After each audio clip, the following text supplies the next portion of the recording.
Hi! In front of me is Nubia Red Magic 7S, and today I would like to show you how you can connect it using Bluetooth.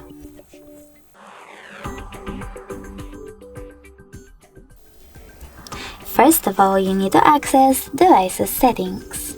Now choose more connection settings over here and tap on Bluetooth section at the top. After that, you need to click on this switcher next to Bluetooth feature and wait for available devices to show. When they do, just click on the one that you wish to connect to. In my case, this one.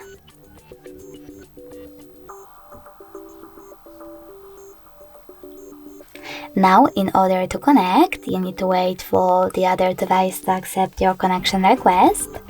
And as you can see, after that, my smartphones were successfully connected. In order to disconnect them, click on this little icon next to the device and tap on Unpair at the bottom. Then, if you wish to connect to the same one again, just click on it and follow all of those instructions one more time.